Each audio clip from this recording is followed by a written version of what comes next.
जय हिंद फ्रेंड्स जैसे UPSC optional Hindi literature के तहत एक सीरीज लेकर चल रहे हैं आप सभी के बीच, जो कि बहुत ही संक्षिप्त में आपको नोट्स प्रोवाइड कर रहे हैं यहाँ पे। जो भी हमारे सेशन हो सकते हैं, क्योंकि डिटेल में अभी हम नहीं करवा पा रहे हैं फर्स्ट पेपर को। दिन संक्षिप्त में अगर इन चीज़ों को आप रखते हैं तो बहुत ही यूजफुल कंटेंट आपके लिए होगा।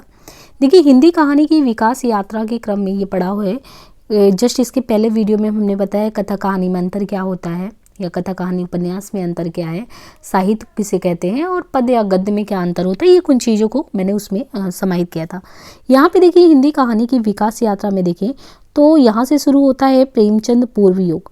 यानी अगर हम देखें तो प्रेमचंद जी को कहानी का केंद्र मानते हैं, तो प्रेमचंद पूर्व युग, प्रेमचंद प्रसाद युग, उत्तर प्रेमचंद युग, नई कहानी के परवर्ती आंदोलन के बारे में। तो 1901 से जो 15 का दौर है, फिर 1915 से 36 का दौर है, फिर 36 से 55, फिर 55 से 60 का दौर।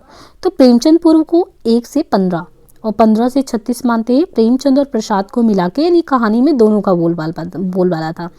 फिर उत्तर प्रेमचंद, फिर 1955 से 60 नई कहानी का दौर, फिर परवर्ती आंदोलन 1960 से जो अभी तक है। तो एक तरीके से कह सकते हैं ये समकालीन कहानियों का दौर है। अब इसमें ये बात आती है कि सबसे पहला कहानी आखिर माने क्यों, क्योंकि हिंदी में सबसे विवाद की स्थिति यहीं पे जन्म लेती है। यहाँ पे रानी केतकी की कहानी 1803 या 1808, एक तरीके से देखें तो रानी केतकी की कहानी 1803 या 1808 सैयद इंसा अल्लाह खां के द्वारा रचित कहानी है।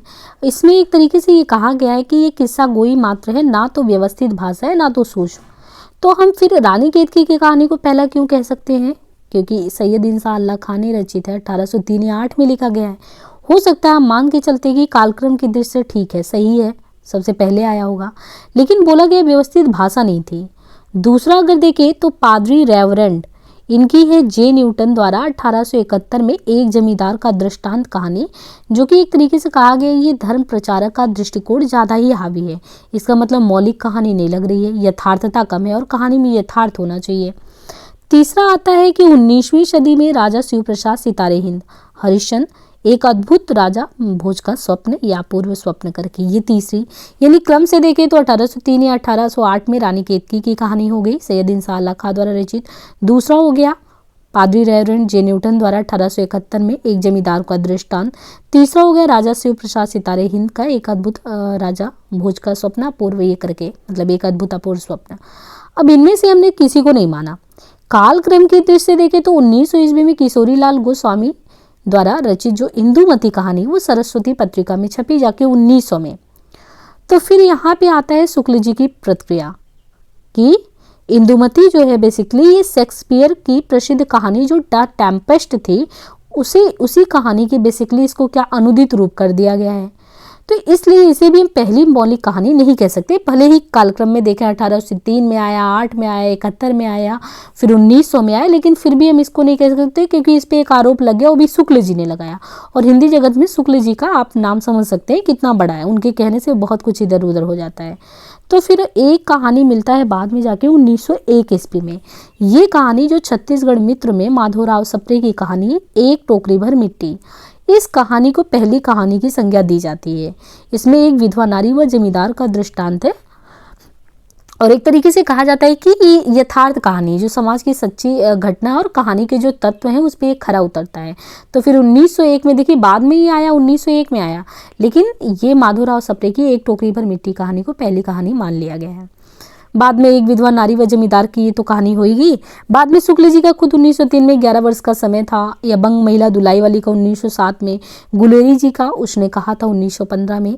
तो एक तरीके से निष्कर्षता एक टोकरी भर मिट्टी को ही हिंदी की पहली कहानी माना गया, इसमें कोई दो राय नहीं है।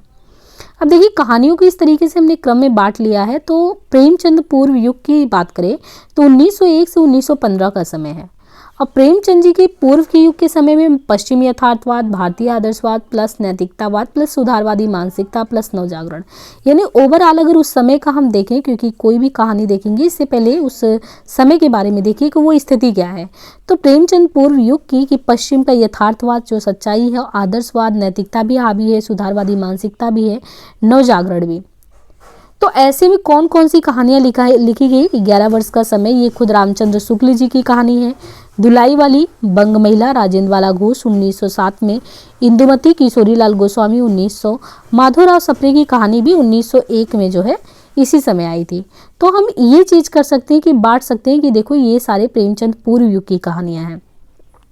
गुलेरी जी ने ये जो चंद्रधर शर्मा गुलेरी कहानी जो इनके द्वारा लिखा गया था, उसने कहा था, ये कहानी 1915 में आया था और ये फ्लैशबैक पद्धति का प्रयोग करके आया था। फ्लैशबैक पद्धति मतलब जैसे फिल्मों में देखते हैं कि पुरानी यादों को कैसे याद करते हैं, कुछ ऐसी कहानी थी।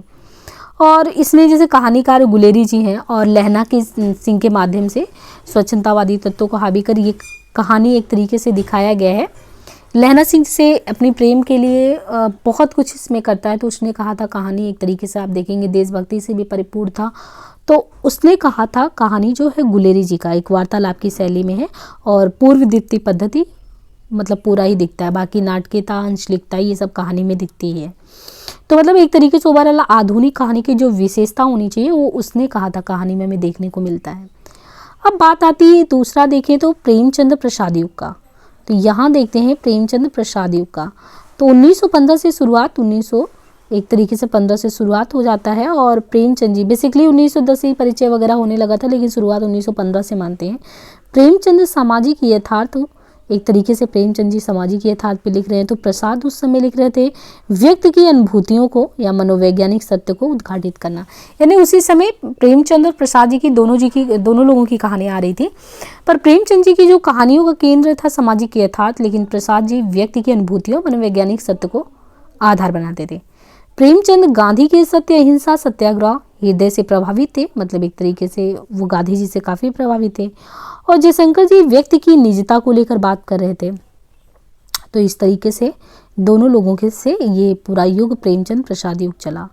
कहानीकार प्रेमचंद जी 1907 से 36 यानी 300 कहानियां लिख डाले। पहली कहानी थी संसार का सबसे अनमोल रतन उनकी।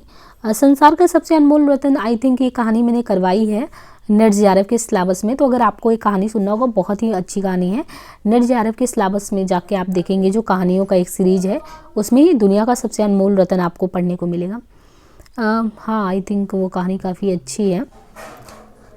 यहाँ पे देखिए एक तरीके से देखिए जमाना में छपी और 2 चरणों में अगर देखें 1907 से 25 फिर 25 से 36, तो इधर भी जब ये कहानियाँ लिख रहे थे 1907 से 25 में, तो इनकी कहानियों का टोन जो था वो आदर्शोन्मुख यथार्थवाद, पंच परमेश्वर, बड़े घर की बेटी, बूढ़ी काकी। और फिर 1925 का जो 36 का दौर था, जब आप देखिए 36 तक गोदान तक आते आते, तो फिर ये यथार्थ यानी जो सच्चाई थी समाज की उस पर आ गए थे, या सदगति आप देखेंगे तो जो समाज की समस्या है उसको, या पूस की रात में और कफन में, ये कहानियाँ अगर देखेंगे तो पूरी तरह यथार्थ से परिपूर्ण थी। लेकिन शुरुआत में पंच परमेश्वर या मतलब एक तरीके से प्रेमचंद जी उस समय सब कुछ अच्छे होने की बात करते थे, एक ऐसी स्थिति बनी हुई थी। फिर आता है उत्तर प्रेमचंद युग 1935 से 55 का दौर, जब मार्क्सवाद, मनोविश्लेषणवाद यानी जो भी कहानियाँ लिखी जाने लगी थी, तो ये फ्रायड वगैरह से संबंधित जो मनोविश्लेषण पक्ष को हावी करना और एक प्रगतिवादी या समाजवादी दायरे। तो मार्क्सवाद का साहित्यिक संस्करण समाजवादी यथार्थ, जीवन यथार्थ की खोज, आर्थिक परिस्थितियों में वर्गीय शोषण व दमन का विरोध, संवेदना का साहित्य। और इस तरीके से देखिए आप इस समय तक आते आते देखेंगे तो कहानी का रूप बदल चुका था। यशपाल सबसे समर्थ लेखक थे, राहुल साकृत्यायन, नागार्जुन, रांगे राघु ये सभी थे। और मनोवैज्ञानिक कहानियों के बारे में बात करें तो जैनेन्द्र, लीलाचंद जोशी, अज्ञे, ये 3 लोग थे। और शुरू होता है नई कहानियों का दौर। नई कहानियों में 1955 से 63, 56 में भैरव प्रसाद गुप्त के संपादन में नई कहानी विशेषांक निकाला गया और प्रस्तावक थे मोहन राकेश, राजेंद्र यादव तथा कमलेश्वर। इनके अलावा निर्मल वर्मा, उत्सव प्रियंबदा, कृष्णा सोपती, अमरकांत, मनु भंडारी ये सब भी थे।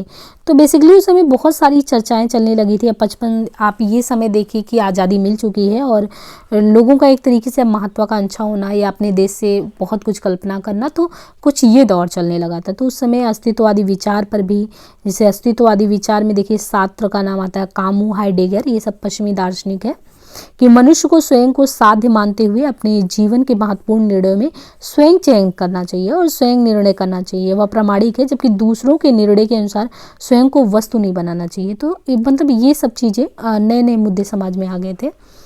फिर नई कहानी को नई क्यों, क्योंकि उपदेश देना, मनोरंजन करना, इनके विपरीत वास्तविक कथानक को महत्ता देना, ये नई कहानियों का एक टोन था। यहाँ पे एक तरीके से जो भी दिखाया जाता था वो एक स्वाभाविक रूप में, है ना। और मध्य वर्ग की जो सबसे बड़ी समस्या होती है तो मध्य वर्ग को भी दिखाना यहाँ पे इस तरीके से था। अब यहाँ पे एक तरीके से अगर देखें तो संवेदना और शिल्प ये दो ही चीज़ें होती हैं किसी भी कहानी को। मतलब अगर आप कहानी के संदर्भ में लास्ट में जाते हैं, बात करते हैं, तो उसमें संवेदना के पक्ष, शिल्प के पक्ष तत्व क्या थे, इनको देखना होता है। तो संवेदना, जब भी संवेदना पूछे तो उत्तर में किन बातों को लिखना है, कि जैसे कभी भी संवेदना पूछ लिया गया तो आपको तुलना करना है, दर्शन प्लस समस्या, केंद्रीय विषय को लिखना है। और देखिए कुछ चीज़ें होती है सूत्र भाषा शैली में लिखना, जैसे बड़ी चीज़ों को बड़े में नहीं करना, बहुत ही छोटे में कह देना, जैसे बिहारी का है ना, मतलब कि कोई भी बहुत बड़ी चीज़ों को इस तरीके से गागर में सागर भरने जैसा कर देते हैं। तो इसी तरीके से सूत्र भाषा, व्यंग्य शैली या हास्य शैली में। शिल्प अगर देखें तो भाषा शैली कौन सी शैली में लिखा गया है। और इसी तरीके से अगर हम जब भी कोई भी चीज़ देखते हैं, कथानक की योजना कैसी है, चरित्र योजना कैसा है, वो जो चरित्र चित्रण यानी जिसको लिया गया है, जो कथानक का पात्र है वो आदि मध्य अंत में या एक तरीके से संबंध निर्वाह कर रहा है कि नहीं कर रहा है। तो मतलब ओवरऑल एक कहानी वगैरह में देखना क्या है, तो देखने के लिए अगर देखें तो शिल्प तत्व इन्हीं सबको देखना, उसकी भाषा, उसकी कथानक, चरित्र योजना, उत्तम चेतना प्रवाह शैली में लिखा गया है कि नहीं, अनुभूति है, अभिव्यक्त शैली है कि नहीं, विचार भाव कैसे दिखा रहा है। और सर्वश्रेष्ठ कहानी के तत्वों में अगर देखें तो मतलब वही जहाँ पे सभी की हित की भावना हो, खासकर वंचित वर्ग की समस्या व्यापकता से ली गई हो, कुछ गुणात्मक उत्कर्ष दिख रहे हो, तो मतलब आप देख सकते हैं कि जैसे कोई भी कहानी उठा के उसके बारे में इस तरीके से लिख के देख सकते हैं। मान लीजिए बूढ़ी काकी की कहानी उठा लिया, कफन कहानी उठा लिया, तो कोई भी कहानी को आप अपने संक्षेप उत्तर लेखन में उसको किस तरीके से प्रस्तुत कर सकते हैं। होपफुली ये सेशन मैं थोड़ा फास्ट वे में कर रही हूँ, आप जैसी भी प्रतिक्रिया होगी उसको देंगे और कोशिश रहेगी कि ज़्यादा से ज़्यादा इस तरीके से भी समेटा जाए संक्षेप में, बाकी तो डिटेल में करते ही रहेंगे। इतना आज के लिए इतना ही, धन्यवाद।